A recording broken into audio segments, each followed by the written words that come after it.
If you understand the steps that I'm about to share with you in this video, you will be able to step by step create a fortune. If you don't know who I am, I crossed $100 million in net worth when I was 32.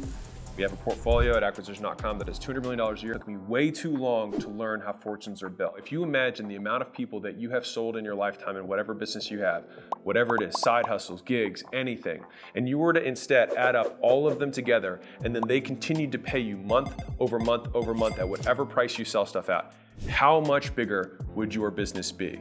If it were mine, a lot bigger. My first big business was called Gym Launch. Gym Launch to date has 5,000 brick and mortar gyms that have purchased the licensing from it. If I had 5,000 of those gyms still paying right now, that company would be worth over $1 billion. That company is probably worth now close to about 100 million. So I've missed out on about $900 million during my career just from that one company alone because it took me so long to learn what I'm about to share with you. The big problem that most people have when they are starting their business is that they are in the selling business, not in the reorder business. They don't have recurring revenue. They have one-time sales. When you see these merch drops and these things where people are just selling crap and they get the one-time purchase and no one buys again, the reason they can't make money is because they have no compounding vehicle. What that means is that if I sell somebody today, I want to get credit for that person that I sold today in a year. Because what happens is if you don't have that, then you're always selling for tomorrow. You're always selling for the paycheck this month. You're always selling to pay rent rather than benefiting from a sale you made 10 years ago and having that person still pay you today. Because the thing is that you need to harness time. The people who understand wealth understand time. If time is a liability against you, it means you are thinking like a poor person. For the wealthy, time becomes an asset because the longer you wait, the more you win. And if you imagine a business as a wall of glue and you're blowing people at it, if you never even increase the amount of people you sell, let's just say you sell one person a week. In 10 years, you could have 500 customers every month who pay you. And if you have any price point that is reasonable, that is a lot of money. That is a fortune. And the reason people don't have that happen is because they don't get it and they're only thinking about the short sale for tomorrow. The easiest question that I like to ask when we're analyzing one of the businesses that we're thinking about purchasing, and is there a way that we can get someone to buy this and never stop paying for it? Is there a way that we can make this so good, the moment their card changes or they get a new credit card, they call us ahead of time because they don't want to stop receiving value? If your phone gets changed to your phone carrier and your credit card goes out, what do? You call your phone carrier and you replace it because the value is there. If your credit card goes out, what do you call? Netflix. You're gonna make sure that your car goes through. If your utilities go out because your car doesn't go through, you fucking pay it. If your rent doesn't go through, you make sure that it's paid on time because these are things you cannot live without. The goal is to figure out a way to make our value so high that people don't want to stop paying. You want to be in the reorder, not the order business. There are recurring revenue businesses and reoccurring revenue. So this applies whether you have a subscription business or you have a one-time purchase business. The point is that people come back.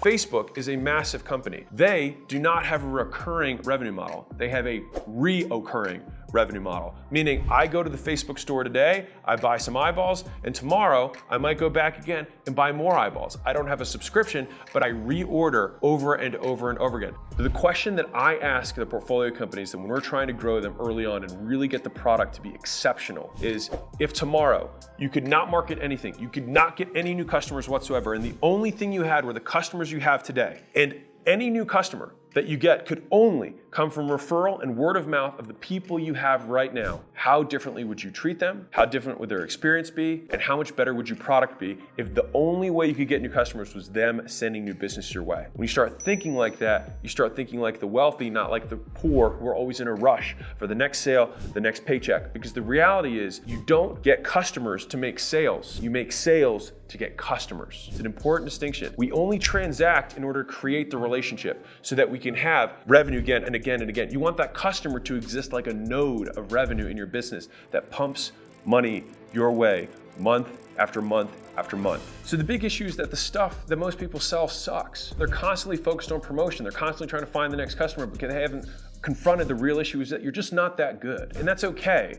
But the problem is that you're not focusing on the hard work, which is getting better. There are 3 steps that you look at when you're actually trying to scale a business. You want to go to 0 to $1 million, make a couple million bucks a year. You can just promote and sell shit all day long and never build real wealth. For me, I want to build a fortune. And the only way to build a fortune is to get people to never stop paying you. If that is our goal, we only only need to learn how to promote as much as we just need people to start trying our product. The point of making the first sales is to get customers. The point of those first customers is to give you feedback.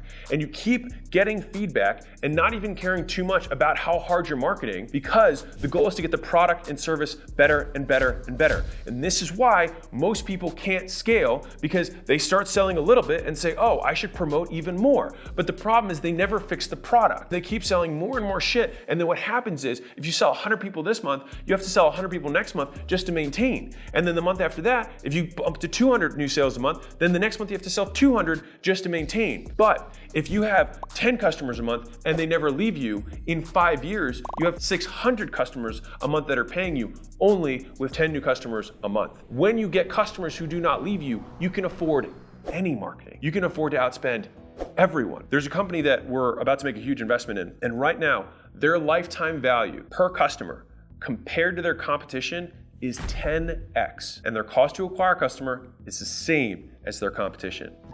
Who's gonna win? In a bidding auction for who can buy the next customer on Facebook or YouTube or pay for the eyeballs between them and their competitors, they'll win every time. Because when you get that right, everything else is easy. Step one is you promote just to get people to become customers. Promote it so that you get the first C, which is consumption. The second piece is that actual improvement loop. What happens is when their business gets hard, when they hit a plateau, when people can't grow anymore, they do one of two things. They start marketing more, which is crazy because it means that more people find out about the stuff that you sell that sucks. Or they create another product. If people don't consume your product, people don't consume your service, it's not that they're numbnuts, it means that you suck. It means you have created such a difficult experience for someone to interact with. You made it so difficult for someone to onboard that they never even experience the benefit. The amount of people that I hear, especially in the internet space, who are like, oh, these people don't work hard, they never follow through. Does Amazon complain about all the service tickets they get? No, because they fixed the products. They spent the time to keep solving problem after problem after problem until there were almost no problems left with the product. Taking full responsibility and saying, you know what, we can make this better. And the way you do that is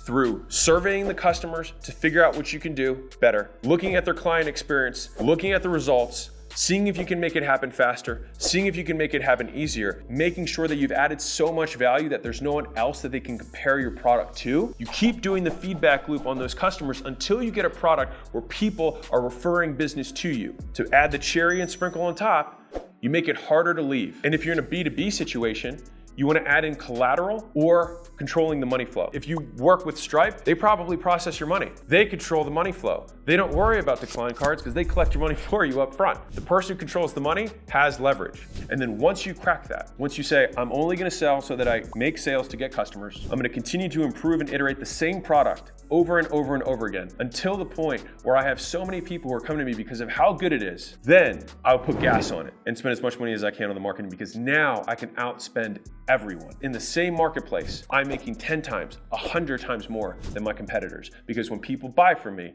they don't want to stop. But most people do it in reverse.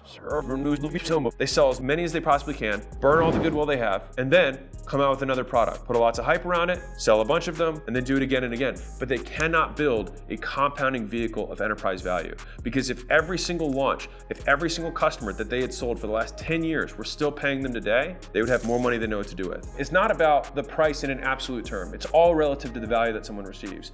So if someone's price is here and the value delivers here, you can make this price whatever you want. If this price is $1 million and they get 10 million of value, they will pay you for it. Price is what you pay, value is what you get. What we want is a customer surplus. We want an insane deal. We want a bargain that people do call ahead of time to make sure that they never stop getting billed. The game is saying, hey, I've got a $500,000 house. I'll sell it to you for 50 grand and I learned how to build it for 10. Even if you provide more value up front and it's less profitable, that's okay, because then through the iterations that you have of getting better, you get more and more efficient and you can drive down your costs while also increasing the value and maintaining your brand and reputation. This lesson took me 7 years to really internalize, because when I looked back at my own customer list and I saw 5,000 locations on there, I was like, I would have $1 billion business if I had taken more time up front to figure out how to never lose people.